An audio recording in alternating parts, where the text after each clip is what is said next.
A paz do Senhor, minhas queridas irmãs do Círculo de Oração, aí dos Estados Unidos, né, todas as regiões aí. Venho aqui a convite, né, da nossa irmã Maria Helena, que através da minha irmã, né, a Edi, que é minha irmã carnal. Um abraço, mana, Deus abençoe sua vida. Obrigado pelo convite. Obrigada, irmã Maria Helena, pelo convite. As irmãs aí da região, né, do setor de Marta Virnedes. Deus abençoe a vida de vocês. Hoje estão responsáveis pela programação, né, do Círculo de Oração aí. Deus abençoe a vida de cada um de vocês, abençoe esse ministério de oração, que isso é um ministério que nós temos na nossa vida, de oração, né? Nós louvamos a Deus por isso. O Senhor tem nos escolhido, mulheres valorosas, orando, buscando ao Senhor. Deus abençoe a vida de cada um de vocês. Obrigado, irmãs, pelo convite. Estou falando aqui de Vila Velha, no Espírito Santo, Brasil. Recebo as nossas saudações aí, nosso abraço. Deus abençoe a vida de vocês. Nós vamos aqui, a palavra, né, de Deus nesta oportunidade. O Senhor ministrou no meu coração uma palavra e eu quero compartilhar com os irmãos, né, com o tema: a prova não te mata, te fortalece.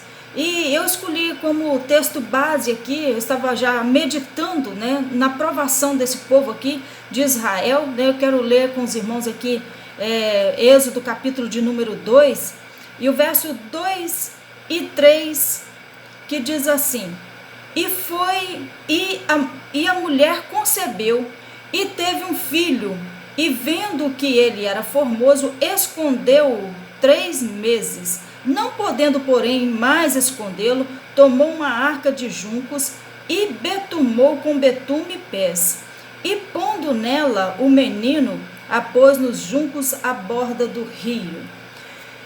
Nós estamos diante desse texto, falando aqui sobre a mãe de Moisés. Uma mulher que nos traz aqui um exemplo de vida pela sua atitude. Joquebede era a mãe de Moisés e ela estava vivendo um contexto muito difícil. O texto bíblico diz aqui que levantou-se no Egito um rei, porque o povo de Israel estava vivendo no Egito. Levantou então um rei que não conhecia José. Nós sabemos da história que José, ele leva o pai Jacó, juntamente com seus irmãos, coloca na terra de Gósen, né, para viver ali. Vivia no Egito, porém separados do povo do Egito. E o texto bíblico diz que o povo estava crescendo muito. Agora, já quase uns 300 anos depois da morte de José, começa a reinar então um rei que não conhecia José. E todos ali no Egito conheciam, sabiam quem era José, tinha um apreço muito grande. Mas agora as gerações vão passando e esse rei, ele não conheceu José. Já havia sido esquecido. Então, quando ele olha para aquele povo, né, um povo extremamente grande, ele olha e diz assim: vamos ter cuidado, porque se os inimigos se levantar contra nós, eles podem se unir aos nossos inimigos e lutar contra nós. E eles vão vencer, porque eles são numerosos.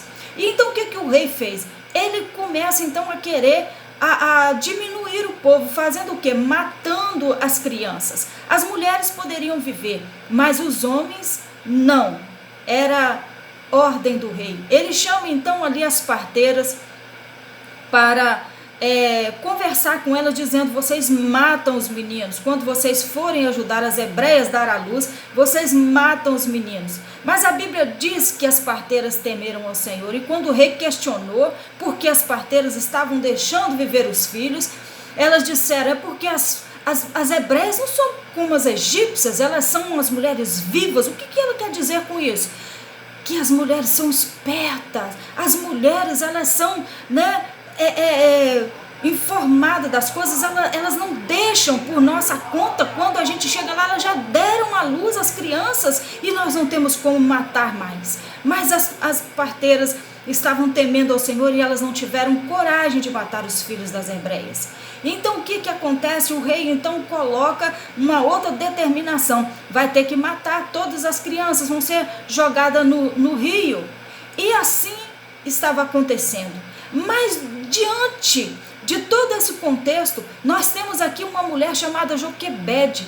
Essa mulher era uma mulher temente a Deus, e era uma mulher que ela não se dobrou diante daquela maldade que o rei estava fazendo, daquele decreto do rei. E ela então se achou grávida, ela se engravidou e ela disse: eu não vou matar o meu filho. Já era mãe de Miriam, já era mãe de Arão, e agora tinha um filho. Ela não sabia o que seria aquele filho, se um homem ou se uma mulher. Mas quando aquele menino nasce, ele era tão lindo, diz o texto bíblico que ele era formoso, e ela, como uma mãe amorosa, ela não conseguiu dar o filho, não conseguiu colocar o filho no rio, e não quis deixar matar o filho. Ela amou aquela criança e disse: eu vou cuidar desse menino. E por 3 meses ela conseguiu manter aquele menino tranquilo. Pensa numa criança que não podia chorar. Como não chora? O bebê chora. Mas Moisés foi mantido, escondido ali por 3 meses. Mas o choro do menino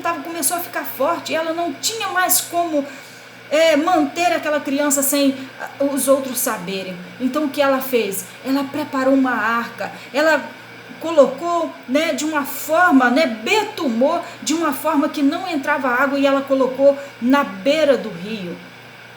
Ela desafiou ali o decreto do rei, criando aquele menino até aos 3 meses, e ela coloca ali aquele menino na beira do rio, e Deus olha para a atitude de Joquebede. Isso é lindo, irmãos, quando nós temos atitudes diante de Deus. O Senhor, Ele honra a nossa fé, Ele nos honra diante dEle. Ele disse: você cuidou desse menino, está vivendo um contexto muito difícil, mas eu vou guardar, eu vou preservar a vida dessa criança.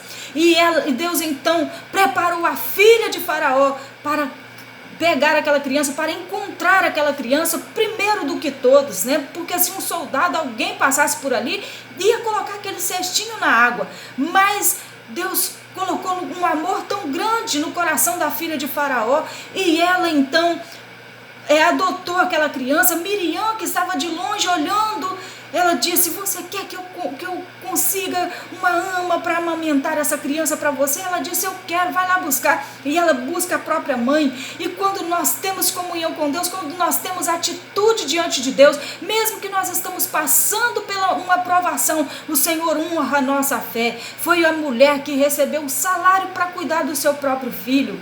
E Joquebede cria aquele menino com amor, com um ensinamento da parte de Deus, até o momento em que ele é levado ali para o palácio. Joquebede, ela não se importou com a situação que estava vivendo, ela depositou a sua fé no Senhor. Nós vemos, irmãos, cada personagem bíblico que também enfrentou dificuldade, enfrentou uma situação difícil. Lembra de Daniel, quando eles disseram: Daniel não pode orar, é decreto do rei. Porque havia ali, irmãos, um ciúme, havia ali uma contradição contra a vida de Daniel, porque Daniel era um homem que estava sendo o primeiro em todas as coisas depois do rei. De três presidentes ali, ele era o que sobressaía. Então a inveja era muito grande. O que eles fizeram? Colocaram um decreto: não pode pedir nada a ninguém, a outra pessoa, a não ser o próprio rei. E Daniel, eu acho muito interessante, Daniel não podia orar, mas ele foi orar. Ele disse: quando não posso orar, aí eu devo orar. Daniel então continuou orando, ele foi orar dizendo: Senhor, o Senhor está vendo o que está acontecendo aqui? E o interessante, irmãos, é que Deus não livrou Daniel da cova. Deus livrou Daniel na cova. Não fique preocupado pensando que essa prova que você está passando vai te matar, é para te abater. Não, é para fazer você crescer, é para dar crescimento espiritual na sua vida.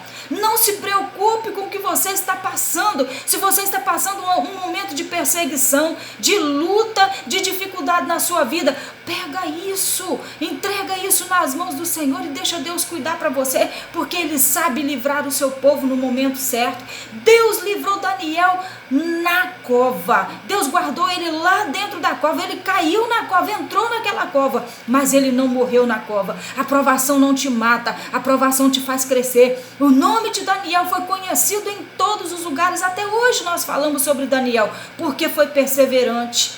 Lembra também dos 3 jovens, Sadraque, Mesaque e Abednego, que estavam ali diante daquela estátua, e o rei está dizendo: quem não se dobrar vai morrer na fornalha.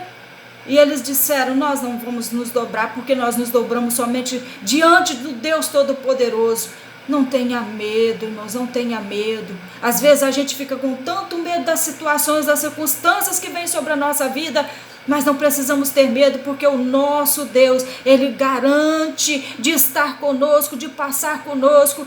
Isaías escrevendo, ele disse: se passares pelas águas, eu estarei contigo. Se passares pelo fogo, ele não te queimarão, nem a chama arderá em ti. É cumprimento da palavra do nosso Deus. Não fica com medo, não tenha medo. Essa prova não vai te matar, essa prova vai te fortalecer. Você vai sair dessa situação regozijando na presença de Deus e dizendo: Senhor, fui eu mesmo que passei por isso, Senhor.